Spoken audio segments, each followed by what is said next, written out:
au sambo, je suis sûre que je peux être très forte. Je me dis, voilà, ça, les jambes, la façon de combattre, elle est différente. Je pense que j'ai un potentiel dans cette discipline. Je veux faire du sambo. Ok, et c'était clair dans ta tête. C'est ça. Bienvenue sur Tout un sport. Record du monde, Michael Phelps qui est en train d'écrire l'histoire. Vous l'avez fait les garçons. Vous êtes des géants. C'est la dernière mêlée. Allez, on touche. La libération est là. L'équipe de France est championne du monde. Et l'équipe de France championne olympique. Tommy Ryder. Oui, champion. Bienvenue sur Tout un sport, le podcast qui parle de tous les sports et de tout ce qui tourne autour du sport. Tout un sport, c'est un épisode sport chaque vendredi matin sur votre plateforme d'écoute préférée. Avant de démarrer l'épisode, je voudrais remercier SSM Academy, notre partenaire sur ce podcast. Il propose des formations pour accompagner les sportifs et sportifs de haut niveau à développer leur image. Pour en savoir plus, rendez-vous sur les notes du podcast. N'hésitez pas à partager cet épisode et à vous abonner sur nos réseaux sociaux, Instagram et Facebook, pour vivre le sport chaque jour. Allez, place à l'épisode, bonne écoute à vous. Eh bien donc aujourd'hui je suis avec Sephora Corchet. Bonjour Sephora. Bonjour Frédéric. Alors Sephora, ce qui est assez drôle, c'est que tu es sur la région parisienne et là on est chez Hippon Technologies et merci à SSM Academy de nous accueillir. Mais on a failli faire le podcast à Roubaix, la ville d'origine de mes parents, où tu as suivi une formation et je ne vais pas en dire plus. Et puis j'ai découvert en préparant l'interview que tu avais aussi un autre lien avec le Nord puisque tu es licencié au club de Villeneuve-d'Ascq. Mais j'en dis pas plus, on va laisser un petit peu le suspense se faire et on va démarrer par le classique portrait chinois. Sephora, si je te demande, si je te dis un lieu, quel est le premier lieu qui te vient à l'esprit ? La Guyane. Pourquoi la Guyane ? Dis-nous. Tout simplement parce que j'ai grandi là-bas et j'ai quitté la Guyane pour mon parcours de sportive. Donc c'est un lieu qui me parle beaucoup et voilà, c'est un lieu qui me tient à cœur. D'accord. Et donc, quand tu dis tu as grandi, tu es parti à quel âge de la Guyane ? Je suis partie à l'âge de 14 ans pour intégrer un sport-études. Wow. Donc déjà, moi, ça arrive souvent dans le podcast que j'ai des jeunes qui quittent, Nice pour aller à Paris. Là, c'est un sacré voyage. Donc, tu laissais toute la famille là-bas en Guyane ? C'est exactement ça. D'accord. Et avec des gens de rattachement, entre guillemets, parce que des fois, on a un oncle, une tante, ou etc. Ou personne, toi, quand tu es arrivé en métropole, il y avait personne que tu connaissais ? Alors si, j'ai de la famille en métropole, bien Okay. sûr. Mais quand j'ai quitté la Guyane, pour Rennes, j'étais toute seule, vraiment. Waouh. La Guyane pour Rennes, c'est pas... En termes de changement, c'est la Guyane pour la Bretagne, quoi. C'est quand même pas rien. J'aime beaucoup la Bretagne. Tu m'étonnes, j'adore la Bretagne, mais le dépaysement, il doit être pas mal. On en reparlera bien sûr dans ton parcours. Si je te parle d'un plaisir gourmand, il serait plutôt sucré, il serait plutôt salé ? Plutôt sucré, Ah, et ce serait quoi le petit plaisir gourmand sucré ? les fraises. Ah, trop bien, j'adore. En plus, c'est pleine saison, là, c'est meilleur fruit du monde, c'est sûr. Si je te parle d'une passion ou d'un passe-temps, parce que des fois, ça peut être deux choses différentes. Alors, une passion, le sport, tout simplement. Et un passe-temps, j'aime bien le piano. Tu fais aussi du piano. Un petit peu. Bon, je peux pas te faire jouer un morceau, il n'y a pas de piano ici, mais voilà. Enfin, c'est impressionnant le nombre de sportifs qui, en plus des études, en plus de ci, en plus de ça, de sport, etc., et en plus du piano, la plupart des sportifs de haut niveau, vous êtes des hyperactifs. Voilà, je me remets à mon niveau quand des fois je dis j'en fais beaucoup, je dis non, bon, ça va, je reste à un niveau correct. Et pour terminer ce portrait chinois, si je te parle d'une personne ou d'une personnalité qui compte, qui a compté, qui t'a inspiré, tu me dirais qui ? Clarissa Agbenoniou. Ah, et pourquoi ? Simplement parce que c'est ma copine déjà. D'accord. Et parce que c'est une fille en or, on peut le dire, que ça soit sportivement, elle force l'admiration. Et en tant que personne, c'est vraiment quelqu'un d'humain, de chaleureux. Elle est vraiment gentille. Franchement, elle a tout pour elle. C'est un sacré compliment que tu lui fais, bravo. Elle sera peut-être touchée en l'entendant. Et je partage un point avec toi, c'est qu'elle était un moment dans une émission avec Michel Simès où il faisait tout un truc sur réapprendre les gens à mieux manger et autres. Et elle intervenait en tant que coach sportive. Et il y a un truc, c'est qu'on ne peut pas feindre l'humain. C'est-à-dire pour moi, on peut faire semblant d'être sympa, etc. Mais être humain comme elle l'est, on le sentait parce qu'elle accompagnait des gens à qui elle devait réapprendre à juste bouger leur corps, quoi. Et c'est une situation pas facile de dire à quelqu'un va falloir bouger alors que tu le fais pas. Et elle le faisait avec tellement d'humanité que je peux que partager ce que tu dis, même sans la connaître. Donc voilà. Et écoute, c'est un super compliment que tu lui fais. J'ai une série de 3 autres questions. Si je te parle d'un souvenir en tant que spectatrice, un souvenir de sport, tu me dirais quoi? Alors je dirais la toute première fois où j'ai été voir le tournoi de Paris en judo. D'accord, ce qu'on appelle le Grand Slam, c'est ça? Oui, c'est ça. D'accord. Et t'avais quel âge? J'avais 15 ans. J'avais 15 ans. Et justement, j'étais impressionnée et je m'étais dit un jour, waouh, j'aimerais trop participer au tournoi de Paris un jour dans ma vie de judoka. Ok, et on dit rien et on verra si une fois tu as participé, on dit rien. Peut-être que tu vas le dire là en fait si je te parle d'un souvenir en tant qu'actrice de sport. En tant qu'actrice de sport, je dirais le championnat d'Europe de sambo. Mon tout premier que j'ai remporté. C'était en 2022. D'accord, ok. Et là, on va en dire plus tout à l'heure. Hein. Tu vas nous expliquer ce qu'est le sambo. Tu vas nous expliquer un peu ce championnat d'Europe. Hein, comment tu es devenue championne d'Europe, mais on va pas en dire plus là. Et avant de te laisser parler de ton parcours, est-ce que tu peux nous dire quelle est la place du sport dans ton entourage familial? Est-ce que autour de toi, tu avais des frères, des sœurs athlètes de haut niveau? Est-ce que tu avais des parents athlètes de haut niveau, etc. Ou est-ce que le sport, tu étais la seule à en pratiquer, tu es la seule aujourd'hui à faire du sport de haut niveau chez toi? Est-ce que tu peux nous donner un petit peu un éclairage sur ton entourage familial et le sport notamment? Alors malheureusement dans ma famille je suis la seule sportive de haut niveau, donc voilà, j'ai pas trop eu de parents très très sportifs. Enfin, ma mère elle a fait du sport bien sûr, après dans mon entourage il y en a qui pratiquent du sport mais en loisir, mais du sport de haut niveau non, je suis la seule. Et donc, comment ça s'est passé, avant de parler de ton parcours, comment ça s'est passé quand toi, puisqu'il n'y a pas de repères autour de toi, quand tu commences à te dire je veux devenir sportif de haut niveau et donc je vais partir en métropole, est-ce que c'est ils se sont renseignés autour d'eux, tes parents, pour savoir un peu comment ça se passait pour les sportifs de haut niveau, ou ils t'ont fait totalement confiance? Alors ma mère, effectivement, lorsque je lui ai demandé de partir en sport-études, elle n'était pas trop d'accord au début, hein, parce que j'étais jeune. Mais après, pour mon âge, j'étais assez mature, donc je savais un petit peu ce que je voulais. Et donc, elle m'a fait confiance et elle m'a laissé partir pour suivre un petit peu les pas et mon projet de sportif de niveau et mon double projet. Bravo à ta maman, parce que j'ai 2 garçons et déjà on le dit, hein, laisser partir un garçon et laisser partir une fille, c'est déjà un peu différent dans la tête des parents malheureusement, hein, mais c'est la réalité de notre monde d'aujourd'hui. Mais ils ont l'âge auquel tu es parti et je me dis, s'ils devaient quitter la maison là maintenant, même moi en tant que papa, tu vois, voilà, donc bravo à ta maman de t'avoir fait confiance et de t'avoir laissé réaliser tes rêves. Alors, Séphora, tu es sportive de haut niveau en sambo. Et j'avoue, je suis honnête avec toi, je ne sais pas ce qu'est le sambo et j'ai fait exprès par rapport à d'habitude de ne pas aller regarder ce qu'est le sambo. Et ce que j'aimerais, avant que tu nous parles de ton parcours, c'est au moins nous expliquer un petit peu ce qu'est le sambo pour après derrière rentrer dans ton parcours et nous dire en quel sport tu as performé pour quitter et partir en internat et venir en métropole, et puis ensuite tu expliqueras comment tu es arrivé en sambo. Explique-nous un peu ce qu'est le sambo. Alors le sambo, c'est une discipline qui est originaire de l'ex-URSS. Donc c'est une discipline qui mélange plusieurs arts martiaux. On a notamment le judo, la lutte, le grappling, donc jiu-jitsu brésilien. Et il y a une version du sambo qui s'appelle le sambo combat. Et donc dans cette version-là, on y ajoute la boxe.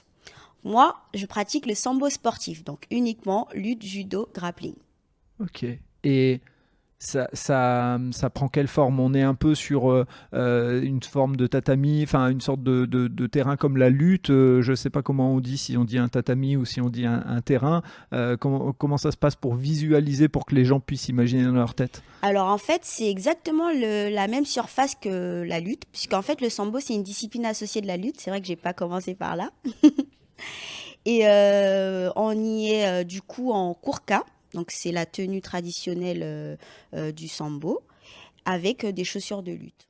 Ok, et donc j'imagine, si c'est un sport originaire de l'ex-URSS, que performent beaucoup dans ce sport des pays de l'Est. Exactement. En fait, c'est vrai qu'en France, c'est pas trop démocratisé. Cette discipline est peu connue, mais au niveau des pays de l'Est, c'est vraiment un sport très, très populaire.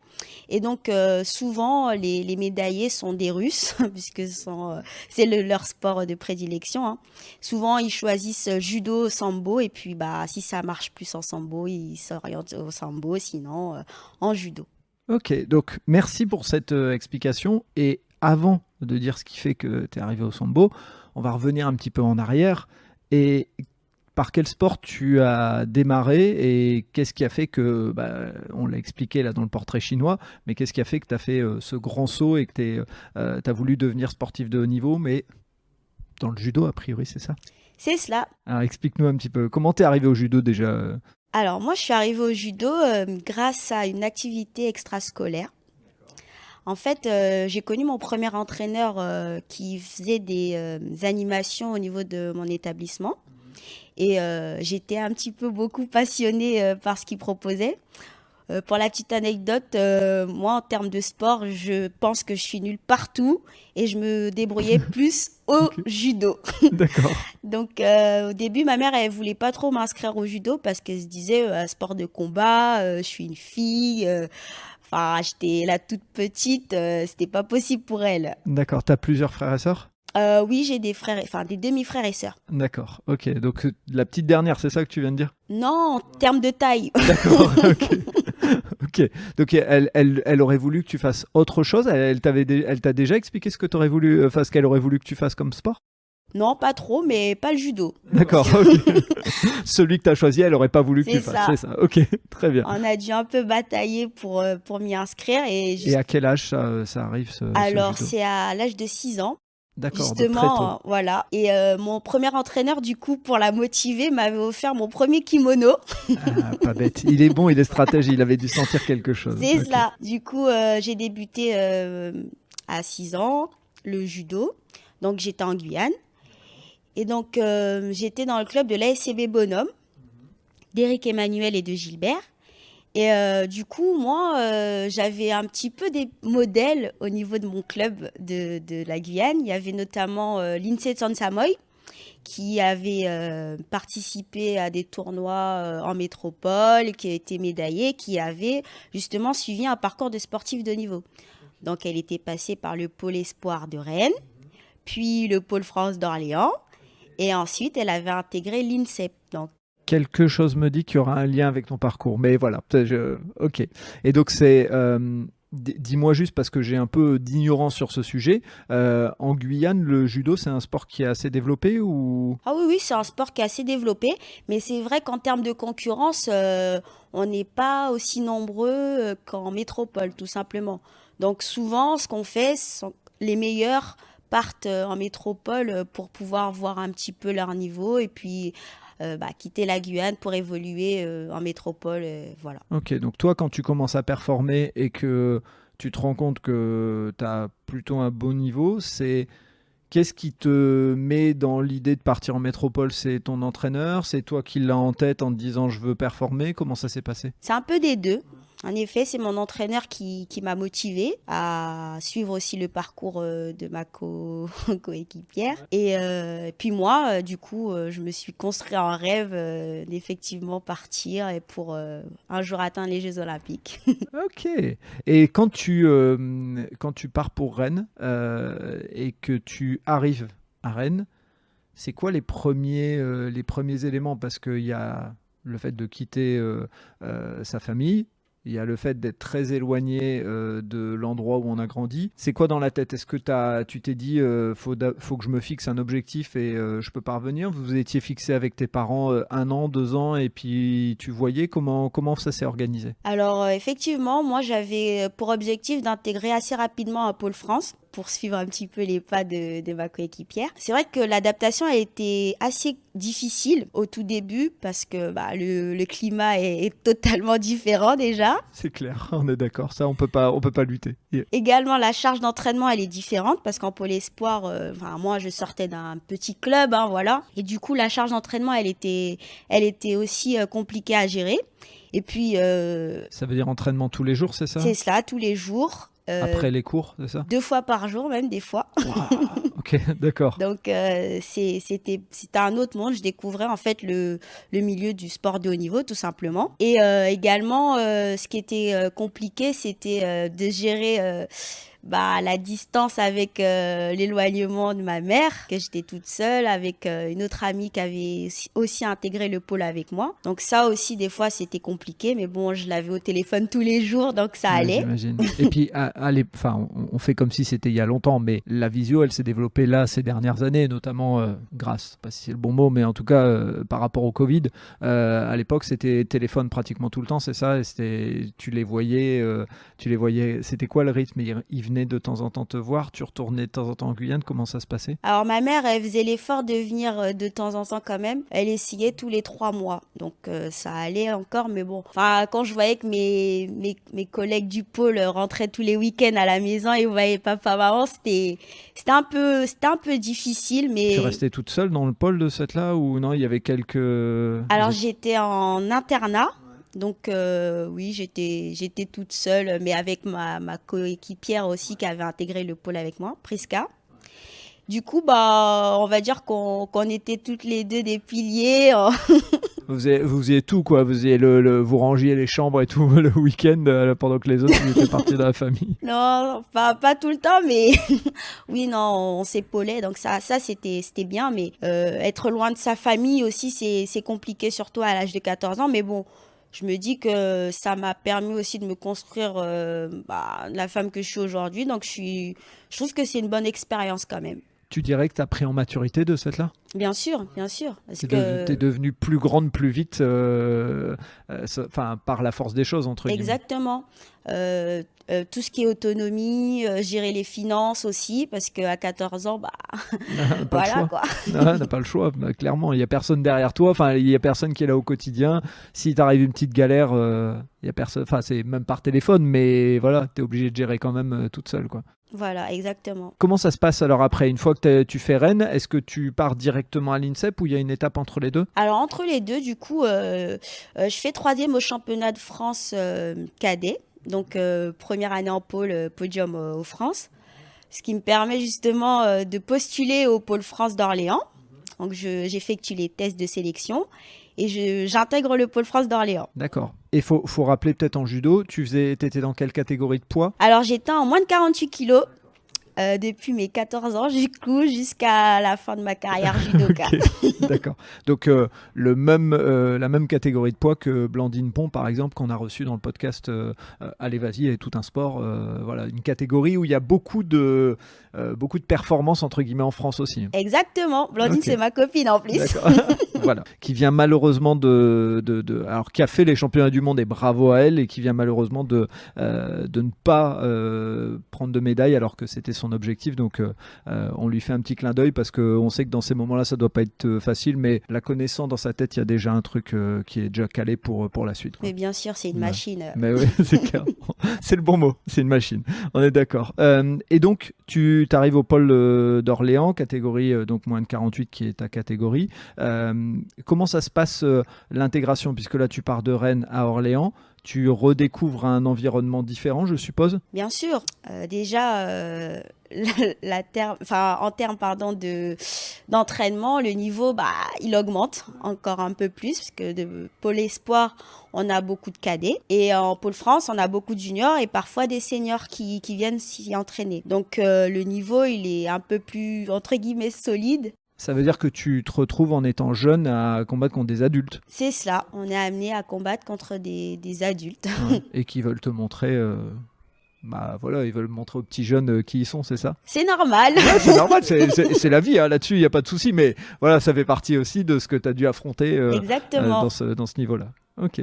Et donc tu fais ce pôle France à Orléans. C'est quoi les étapes qui te disent je peux aller plus loin parce que vous êtes nombreux et nombreux à faire le Pôle France, mais tout le monde ne va pas à l'INSEP. Qu'est-ce qui fait qu'il y a des éléments, c'est quoi les victoires importantes qui font dire « Ok, je peux aller plus loin » ? Alors, je vais pas vous cacher qu'au tout début, en arrivant à Orléans, l'adaptation elle fait un peu longue parce qu'en plus la transition cadet junior elle est pas si simple et en tout cas pour moi elle a pas été très très facile. J'ai performé en 2015, ce qui m'a permis en fait d'être la numéro 1 junior de ma catégorie en moins de 48. Donc à partir de ce moment-là, je me suis dit pourquoi pas, le rêve n'est pas terminé, on s'accroche et on va tout faire pour intégrer l'INSEP. Ok, et quand tu candidates pour aller à l'INSEP, ça se passe comment? S'il y a des gens qui se posent la question, je suppose que dans leur sport ils sont au courant, mais là c'est pour monsieur et madame tout le monde comme moi tu candidates pour aller à l'INSEP, tu dois être validé par un entraîneur, comment ça se passe? Alors en fait, j'ai été un peu détectée par l'INSEP, justement, les entraîneurs nationaux de l'INSEP. Et du coup, ça s'est fait avec mon entraîneur de Pôle France d'Orléans, qui a effectivement posé ma candidature pour l'INSEP. Ouais, je suppose qu'il y a des liens et des ramifications entre l'entraîneur du Pôle France et l'INSEP. Je suppose que ça se parle entre eux. Ça me paraît logique. Et donc, tu intègres l'INSEP en août 2015, c'est ça, si je ne me trompe pas, c'est ce que j'ai vu sur ton profil. Et c'est quoi dans ta tête au moment où tu intègres l'INSEP? Tu te dis Jeux Olympiques, Championnat du Monde. Est-ce qu'il y a un objectif particulier où tu te dis j'intègre l'INSEP et on verra bien? Ah non, du tout. Quand on intègre l'INSEP, l'objectif, c'est les JO, parce qu'on sait que sur le tapis, il y a des personnes qui, effectivement, préparent les championnats d'Europe, championnats du monde et les Jeux Olympiques. Et l'atmosphère prête à ça, quoi, à rêver de cela. Et du coup, moi, quand j'intègre l'INSEP, justement, j'étais encore que junior. Donc, j'avais vraiment l'envie de me dire que plus tard, je vais faire ces Jeux Olympiques. Ok. Et souvent, on a tendance à voir le sport de haut niveau comme de l'ultra-compétition. Quand tu parles de Clarisse tout à l'heure, tu dis pas seulement c'est une personne qui t'inspire, c'est aussi, tu as dit, c'est ma copine. Et c'est marrant, dans le judo, c'est un sport individuel, donc on pourrait croire qu'il y a beaucoup de compétition entre vous. Et chaque fois que je parle de quelqu'un, Blandine, tu me dis c'est ma copine. Il y a Morgane qui va avoir son podcast dans pas très longtemps, et Aude, pareil, tu la connais. Comment on combat contre des personnes tout en étant, en devenant copine, amie, comment ça se passe justement? Alors en fait, tout simplement, il faut dissocier les choses. C'est-à-dire que sur le tapis, on n'est pas là pour être amis, tout simplement. Lorsqu'il y a le hajime, c'est le combat. Et en dehors, nous sommes des personnes humaines, tout simplement. Donc, ça n'empêche pas de tisser des liens d'amitié. Donc, voilà, il faut juste dissocier les choses. En tout cas, moi, je ne fais pas partie de celles qui, elle est dans ma catégorie, c'est mon ennemi. Non. J'essaye de faire la part des choses. Sur le tapis, on se bat, et en dehors, on peut être amis si on a les mêmes affinités, etc. Il y a pas de raison de se faire la guerre, en fait. C'est un super message que tu passes, et c'est pour ça que je voulais te poser cette question, pour le remettre souvent sur le devant et en lumière. C'est que des fois, on a tendance à voir les supporters, tes supporters de telle équipe, machin, etc. Et je te déteste, etc. Alors qu'au fond, ok, pendant le match, tu vas chambrer. C'est normal, et comme sur le tatami, tu vas faire en sorte de mettre la personne par terre. Mais après, dans la vie de tous les jours, on s'en fout. C'est pas parce qu'on est supporter d'une équipe que voilà. Se chambrer, moi, je trouve ça drôle, c'est bien. Mais voilà, j'ai bien aimé cette approche. Donc, quand tu arrives à l'INSEP, tu te dis ton objectif, c'est les Jeux Olympiques. Et quelles sont les étapes qui te permettent de confirmer ou d'infirmer cette situation, et face à toi, tu as quoi comme concurrence? Alors, du coup, quand j'intègre l'INSEP, je suis encore junior. Donc, je vais participer à mes premiers championnats d'Europe en junior. Et du coup, je termine 3e. Ensuite, je participe à mon premier championnat du monde également en junior. Je termine 3e. Et donc, par rapport aux statistiques, souvent, les personnes qui performent en junior performe également en senior. On m'instille un petit peu cette petite graine en me disant t'es très bien, tu vas pouvoir sortir sur le circuit senior en étant junior, ce qui se produit. Donc malheureusement, en fait, je suis rattrapée par les blessures. Plus je me blesse, enfin ma première grosse blessure notamment, ça, c'était à La Havane, à Cuba, mon premier Grand Prix en senior. Je me fais l'épaule, donc je me fais opérer. Ouais, en plus c'est un endroit stratégique C'est au ça. judo. Donc je me fais opérer et par rapport à ça, j'ai pas arrêté de me blesser par la suite. Et du coup, petit à petit, entre guillemets, le rêve il s'éloigne un petit peu, même si j'arrive à revenir, je gagne des compétitions, je fais mon premier grand slam de Paris également. D'accord. Donc on a la réponse à notre question du portrait chinois. Enfin, pas du portrait chinois de spectatrice. Ouais. Donc voilà, petit à petit, quand même, le rêve il s'éloigne parce que lorsqu'on est blessé, on va dire que c'est compliqué parce qu'on sait qu'à côté, ça continue à s'entraîner. Certes, en étant blessé, on met en place la préparation physique, on parle aussi avec les prépas mentales. Donc enfin, on a un bon staff derrière, mais en soi, on prend du retard. Le train continue, enfin le temps continue à avancer et il s'arrête pas. Donc c'est vrai que la blessure pour ça c'est quelque chose de difficile à gérer. Et je suppose qu'en plus des fois tu devais combattre en ayant mal. Oui. J'ai eu des douleurs j'ai eu beaucoup de douleurs après mon opération et j'ai eu des douleurs, même encore aujourd'hui, j'ai des douleurs. Je suis obligée de continuer à faire du renforcement, travailler avec des élastiques pour la mobilité de mon épaule. Donc, non, c'est pas facile quand on se fait opérer, en fait. C'est jamais fini. En tout cas, ça nous suit toute notre vie. Et dans ta tête, quand tu vois le train, entre guillemets, continue à avancer, presque passer devant toi, est-ce qu'il y a un moment où tu te dis je vais arrêter? Est-ce qu'il y a un moment où tu te dis waouh, mon rêve de sportif de haut niveau, il passe? Et comment tu réagis à ça? Alors, au début, non, on se dit pas on va arrêter parce qu'on se dit, bon, ça fait partie aussi des parcours des sportifs, hein. Il y en a beaucoup qui se blessent et qui continuent à performer. Et du coup, on s'accroche, on se dit, bah non, je suis forte, c'est dans la tête, on y va, on verra après, etc. On se pose pas trop de questions, mais après, on va dire qu'on a quand même un subconscient et on sait très bien que il faut pas se voiler la face non plus. On sait que à côté ça continue à s'entraîner, à côté il y en a qui se révèlent, qui font des performances. Donc voilà, on jauge un petit peu, mais en tout cas quand on est dans le mood, on va dire, on garde encore espoir et on continue à s'entraîner fort. Même si voilà, des fois on a effectivement cette idée que ça va être un peu compliqué. Et en plus, il faut le rappeler, quand on est dans un sport individuel, et moi je suis plus issu des sports collectifs, on peut compter que sur soi. Ça veut dire que, et encore une fois, dans un sport collectif, on peut être le 5e qui vient compléter l'équipe et qui vient faire qu'on arrive à gagner. Dans le sport individuel, il n'y en a qu'un qui va aller en compétition, et donc je suppose que par moment ça doit trotter dans la tête. Bien sûr, et c'est pour ça que c'est hyper important de s'entourer en fait, et notamment d'avoir une relation avec son entraîneur. En tout cas, moi, mon coach de club, c'était hyper important d'être avec elle parce que elle me remotivait au quotidien. On travaillait ensemble pour pouvoir revenir au niveau. Donc, c'était Barbara Harel. Ok, j'allais dire tu peux la citer parce que quand les gens font du bon travail, il faut le dire. Donc voilà, Barbe, elle était vraiment là pour moi quand je me blessais.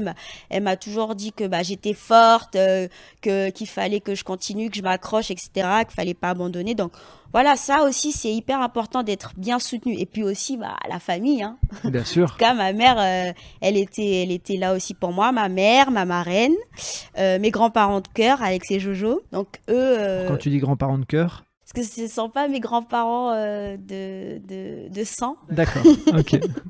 Ce sont mes grands-parents de cœur. Ok, et qui te soutiennent toujours, voilà. Et depuis le début, et j'imagine encore aujourd'hui. Voilà. Ok. Au moment où tu vois ce train passer, c'est là où arrive le sambo. À quel moment arrive le sambo? Alors en fait, le sambo arrive, entre guillemets, grâce à la pandémie de la Covid-19. D'accord, alors explique-nous. Parce qu'en fait, quand le train passe, j'avais encore du potentiel. Je venais de faire 3 au test match de l'IJ. Et du coup, en fait, j'avais battu des filles de référence, notamment sur cela. Donc, j'étais confiante et je me disais, franchement, là, je suis bien. J'avais plus de soucis, plus de pépins physiques. Donc, voilà, moi, je partais sur une saison complète avec des tournois, etc. Mais le souci, c'est qu'avec la pandémie de la Covid-19, seuls ceux qui pouvaient participer aux Jeux Olympiques avaient la possibilité de sortir à l'international.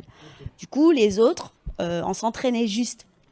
Et moi, en tant que compétitrice, j'ai du mal à me dire que je me fais mal pour, entre guillemets, rien. Parce qu'on s'entraîne, mais pour de la compète, pour un objectif. Et du coup, j'avais plus d'objectif, j'avais plus l'envie d'aller à l'entraînement.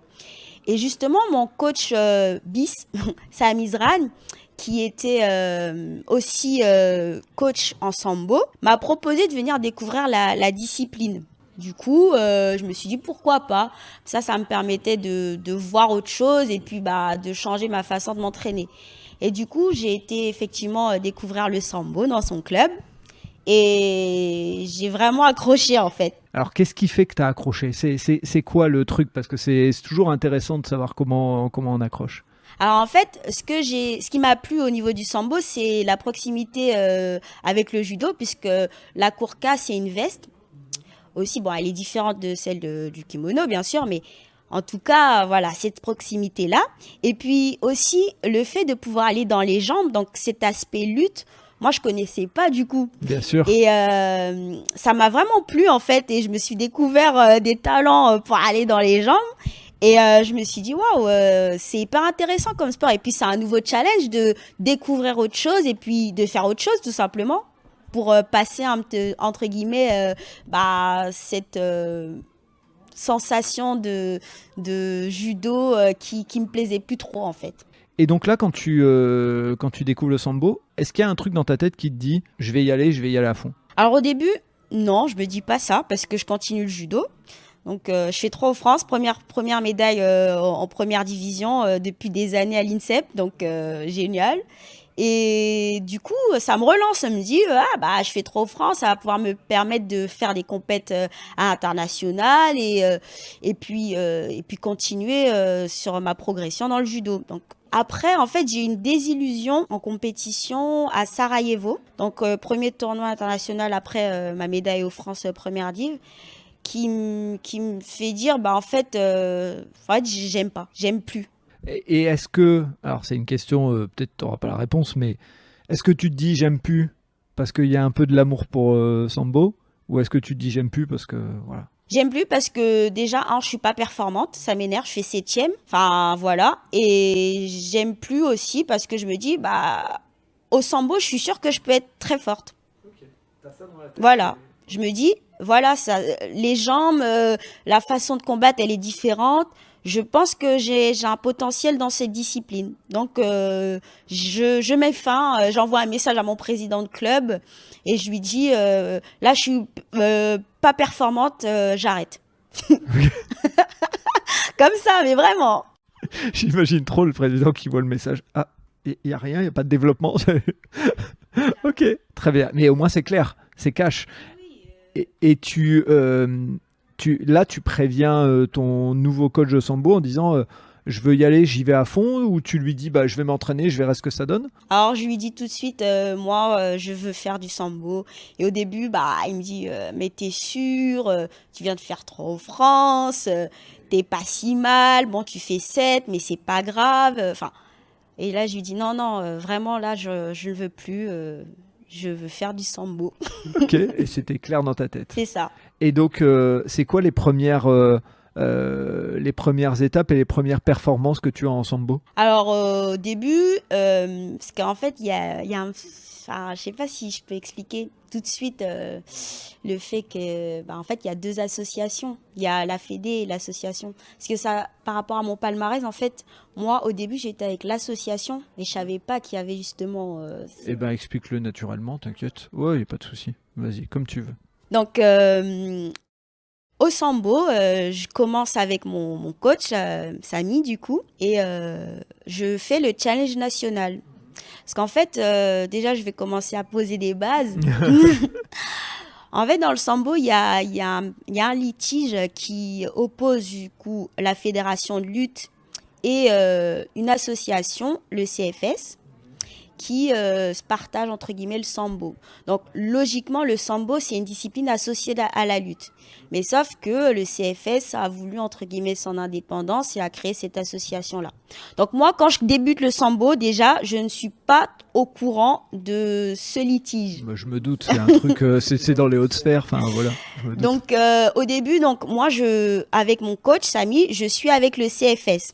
Donc, par rapport à ça, je fais le parcours typique du CFS. Donc, eux, ils n'ont pas le droit d'avoir l'appellation championnat de France, puisque effectivement, ils n'ont pas la délégation ministérielle. Donc, c'est challenge national. Donc, pour moi, c'est un championnat de France. Donc, je le remporte.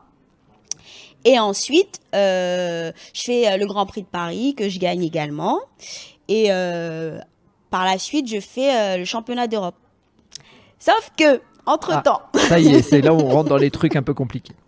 Voilà. Entre-temps, par rapport à cela, le championnat d'Europe de sambo, en 2022 du coup, je suis au fait de ce litige. Et donc, moi, ce que je fais, c'est que je prends une licence en lutte. Mais en fait, je suis double licenciée. Donc, je fais championne d'Europe, certes, avec mon club, avec le club de Samy. Mais j'avais déjà aussi pris ma licence à la lutte.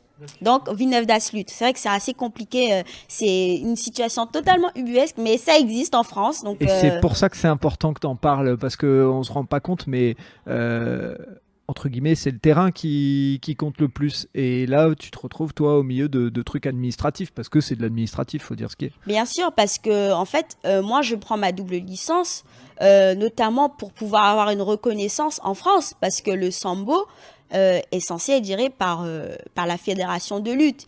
Et c'est la fédération de lutte qui permet d'avoir des statuts de sportifs de haut niveau et du coup pouvoir vraiment créer un parcours de sportifs de haut niveau. C'est-à-dire avec les avantages que ça emporte, la possibilité de s'entraîner fort, de partir en compétition et d'être, notamment au niveau de ma profession, d'être détaché pour pouvoir continuer à faire de la compétition, quoi. Pour essayer de l'expliquer, la Fédération internationale amateur de sambo ne reconnaît que le comité, c'est ça, et pas la Fédération française, si je me trompe pas, si je simplifie, mais dis-moi si j'ai raison. Alors en fait, la Fédération internationale de sambo, elle décide d'obliger la France, donc que ça soit la Fédération française de lutte ou le CFS, de combattre sous bannière neutre. Parce que effectivement il y a ce litige, mais elle ne reconnaît pas plus la FFL que le CFS. C'est juste que tant que entre guillemets le souci n'est pas réglé, on est obligé de combattre sous bannière neutre, ce qui est pour le coup très dommageable et pénalisant pour nous athlètes de sambo, parce qu'au final on a deux groupes. Et c'est ridicule. En fait, ce que tu veux dire, c'est que vous vous retrouvez avec deux équipes de France, entre guillemets, des fois dans les mêmes compétitions, c'est ce que j'ai lu? C'est exactement ça. On a deux équipes de France. Donc, logiquement, on pourrait dire que la seule vraie équipe de France, c'est celle de la FFL, puisque c'est elle qui a l'habilitation au niveau du ministère des Sports. Mais en tout cas, à l'international, effectivement, pour les étrangers, il y a deux équipes de France. Ok, donc là, il faut absolument que Madame la Ministre, vous écoutiez ce podcast et que vous essayiez d'agir, parce que tu vas l'expliquer, c'est ce que j'ai vu, c'est que tu deviens championne d'Europe et sous bannière neutre, sans la Marseillaise, comme la Russie aujourd'hui, mais la Russie, on sait pourquoi. Enfin, ça t'a fait quoi? Après cette situation-là, je l'avais déjà vécue en 2022 parce que je suis championne d'Europe en titre de sambo. Et du coup, moi, je m'étais dit, en 2023, la situation elle va être réglée. Mais non, en fait, on est toujours au même point. Ce qui fait qu'effectivement, comme je l'expliquais sur mon propos préliminaire, le sambo, la majorité des personnes qui gagnent sont les Russes. Et là, on a une Française, parce que j'ai été la seule Française à remporter le championnat d'Europe l'année dernière aussi, et encore cette année. Et je me dis, j'ai même pas droit, entre guillemets, d'entendre la Marseillaise. et de voir le drapeau français. Je suis pas chauvine, mais c'est juste que je trouve Quand ça même, ouais. totalement aberrant de savoir qu'on soit obligé de combattre sous bannière neutre alors qu'on vit pas la même situation, comme vous dites, de la Russie ou de la Biélorussie. C'est vraiment ubuesque comme situation. Et toi, en tant qu'athlète, tu as des retours sur les avancées, sur les discussions, ou pas du tout, et tu sais pas ce qu'il en est, et tu continues à avancer, à t'occuper du terrain avant tout, quoi. Alors moi, en tant qu'athlète, j'ai pas trop de retour vis-à-vis de ça, parce que, comme vous dites, nous, en tant qu'athlète, on est censé s'occuper, entre guillemets, du terrain. Enfin, notre job, c'est la compétition. On n'est pas là pour faire de la politique, pour faire du militantisme, etc. Mais ça nous affecte quand même indirectement. Donc, non, j'ai pas de retour, mais enfin, j'entends par-ci, par-là des choses, mais voilà, tant que c'est pas concret, j'essaye de pas trop m'y intéresser et je continue à m'entraîner en me disant que bon, l'objectif, c'est quand même d'être performante, mais l'objectif aussi, c'est quand on gagne, d'avoir sa Marseillaise. Normal, c'est l'un des trucs les plus forts, et comme tu dis, il y a pas question d'être chauvin ou pas, il y a pas question de vouloir absolument, c'est que ça symbolise quelque chose, quoi, cette Marseillaise. Et je voudrais faire une petite parenthèse, parce que c'est déjà impressionnant ce que tu fais en sambo en très peu de temps, mais je voudrais aussi dire qu'en parallèle, tu vis pas du sambo, tu as suivi une formation pour avoir une activité professionnelle, et c'est ce qui nous relie entre guillemets avec Roubaix. Donc est-ce que tu peux nous en parler un petit peu, parce que c'est important dans tout un sport de rappeler aussi le fait que les sportifs de haut niveau, il y a le sport de haut niveau, mais il y a aussi, il faut avoir une activité pour vivre, hein, sinon ça marche pas. Et donc explique-nous un petit peu ce que tu as fait, toi. Exactement. Donc moi, je suis fonctionnaire de police. D'accord. Donc, en fait, j'ai découvert le métier de policier par rapport à mon statut de sportif de niveau en judo. Parce qu'en fait, lorsque j'étais sportif de niveau, ma fédération m'avait proposé d'intégrer un dispositif sportif de niveau adjoint de sécurité. Donc, c'était SHN ADS à l'époque, parce que ça a changé de nom. Maintenant, c'est policier adjoint. En fait, en tant qu'ADS, SHN, j'étais contractuelle dans la police. Et moi, ayant en fait débuté des études de droit, parce que je suis aussi diplômée, j'ai un bac+4 en droit privé. J'ai effectivement tout de suite voulu intégrer ce dispositif, parce que ça me permettait d'avoir d'allier mon côté professionnel et mon côté sportif. En tant qu'ADS SHN, du coup, j'étais détachée au sein de la police nationale. Donc, je pouvais continuer à m'entraîner, à faire mon parcours de sportif de niveau. Et puis, de temps en temps, par rapport aux jours imposés, je participais aux actions de communication, etc. Et du coup, pourquoi j'ai voulu intégrer ces dispositifs-là? Parce que c'est pas que pour cet aspect détachement, etc. Mais c'est aussi parce que moi, j'ai toujours été fascinée par le volet investigation. Donc, je m'étais dit, c'est super, en tant que policière, je vais pouvoir me faire connaître, je vais pouvoir effectivement connaître le métier, et pourquoi pas, du coup, aller sur cette voie de l'investigation. Et donc, en tant que contractuel, j'ai voulu ensuite passer le concours de gardien de la paix pour devenir fonctionnaire justement de police. D'accord. Et donc, j'ai réussi l'examen, le concours de gardien de la paix, et j'ai intégré l'école de police de Roubaix M du coup. Et j'y suis allée en mai 2022 et j'ai quitté le 16 avril. Ok, donc t'as fait un internat, et t'as fait pendant 1 an pratiquement. Exactement, en présence pendant sur... une année, j'ai été à l'école de police de Roubaix M, et du coup, j'ai suivi une formation pour devenir gardien de la paix. Donc, je suis maintenant gardien de la paix. En tant que gardien de la paix sportif de haut niveau, parce que ça existe. C'est important. Ouais. Voilà, je suis affectée à la mission sport de la police nationale, donc un peu dans le même état d'esprit que en tant que contractuel ADS SHN. J'ai la possibilité, avec 60 autres sportifs de haut niveau, de pouvoir avoir ce détachement qui me permet d'allier les deux, en fait. Mon côté sportif, donc pouvoir aller m'entraîner, pouvoir partir en compétition, et mon côté professionnel en ayant, entre guillemets, un pied dans la boutique. D'accord, ok. Donc c'était important de le dire, parce que ça permet aussi de mettre en avant à quoi servent nos impôts. C'est-à-dire que ça sert et à former des fonctionnaires de police, mais aussi en même temps à permettre à ces fonctionnaires de police de faire briller, alors j'ai envie de dire faire briller la France.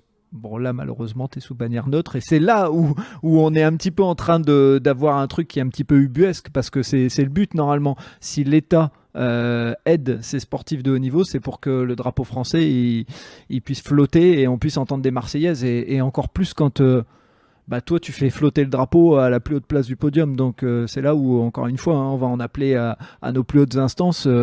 Si par chance tout d'un coup le podcast leur arrive, c'est de dire tiens, il y a peut-être moyen de faire en sorte que voilà, on fasse un peu de communication non violente, ils se rabibochent, de la gestion de conflits, et puis voilà, et ils se mettent d'accord, et hop, auprès de la fédération internationale, ça devient officiel. Pour aller vers l'avenir, c'est quoi la suite? Donc maintenant, tu as eu ton statut tu es entre guillemets rassuré sur ton avenir professionnel. C'est quoi les prochaines échéances, c'était pas facile à dire. C'est quoi les prochaines échéances? Je vais y arriver. Pour toi, j'ai cru voir qu'il y avait un championnat du monde qui arrivait dans quelques temps. Alors cette année, il y a beaucoup d'échéances. Ok, tu le dis mieux que moi.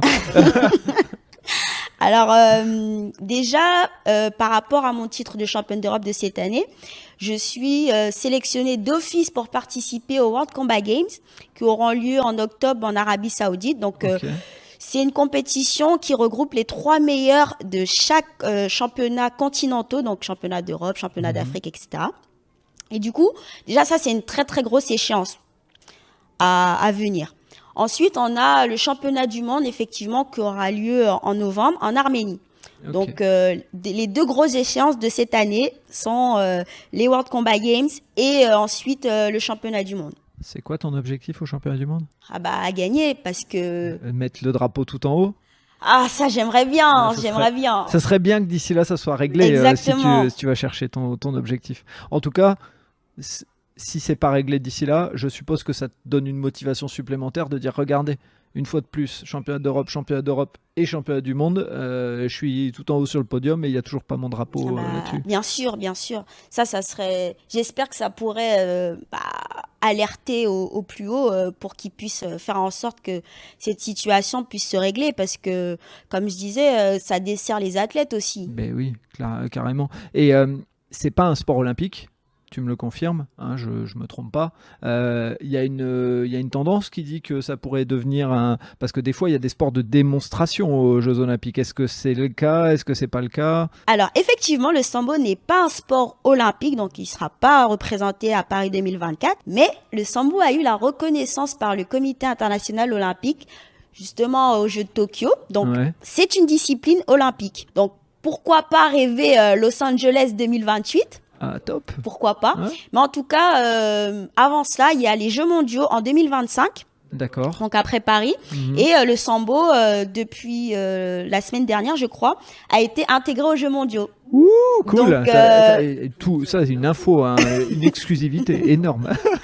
Donc voilà, l'objectif du coup, c'est pas Paris 2024 pour moi, mais c'est les Jeux mondiaux en Chine du coup, pour moi en 2025. Top, donc des belles échéances. Donc ça va nous permettre, une fois qu'on aura diffusé ton podcast, de te suivre et de te relayer ton actualité régulièrement pour te voir performer, peut-être avec le drapeau français, on l'espère, au plus haut. Hormis ça, est-ce que, avant de terminer le podcast, c'est ton podcast, est-ce que tu as un message à passer? Est-ce que tu as... bon, là, on a déjà passé un message en disant que ce serait bien qu'il y ait un rabibochage là, entre les différentes fonctions tout là-haut pour que toi, en tant que sportif de terrain, tu puisses bénéficier de ce drapeau français et de cette Marseillaise. Mais est-ce qu'il y a d'autres choses dont tu as envie de parler, peut-être un conseil aux plus jeunes, peut-être donner envie aux uns et aux autres de venir au sambo, peut-être d'autres choses. Bref, c'est ton podcast. Si tu as envie de dire un truc, vas-y. Alors moi, j'aimerais dire que dans la vie, faut pas se fermer de porte. Faut aussi prendre des risques, parce que finalement, en fait, moi, j'ai risqué entre guillemets ma carrière de judoka pour découvrir la carrière de samboïste. Et je regrette pas du tout en fait, parce que comme vous dites, en sambo je ne suis pas rémunérée, mais en judo j'avais un contrat, donc j'avais des moyens financiers derrière.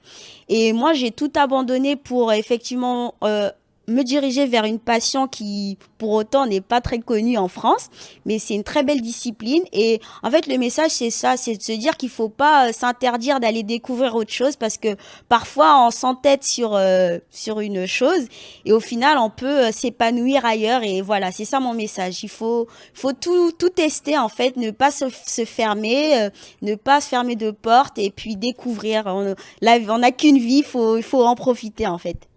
Magnifique message, et j'ai envie en plus de te rappeler un peu la phrase que tu as dit tout à l'heure quand tu parlais de toi petite. Tu as dit j'étais nul dans tous les sports.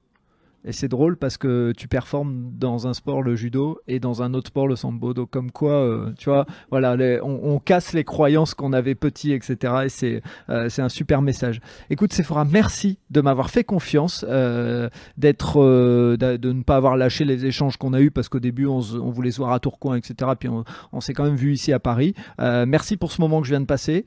Au plaisir de me joindre, entre guillemets, à ton combat pour mettre en lumière le fait de pouvoir avoir ce drapeau et cette Marseillaise, pas tant parce qu'on va être chauvin, mais juste parce que ça paraît logique, quoi, quand on finit premier sur un podium. Donc on va relayer ça auprès de Madame la Ministre, auprès du Président de la République.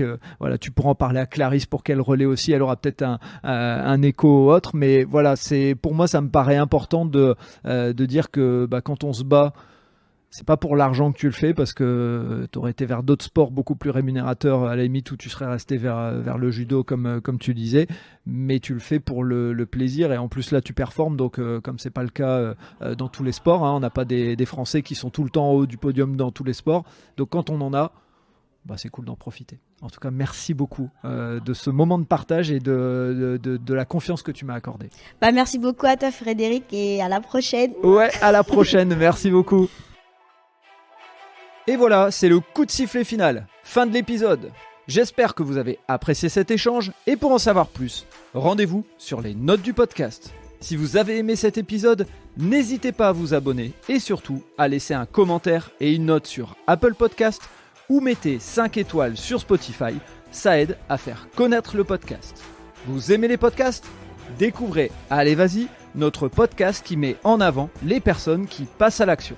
Et n'oubliez pas, allez jeter un œil sur notre nouveau projet, Votre Histoire est un cadeau, sur Instagram ou Facebook. Je vous donne rendez-vous vendredi matin pour un prochain épisode de Tout un sport, et à très vite sur nos réseaux sociaux.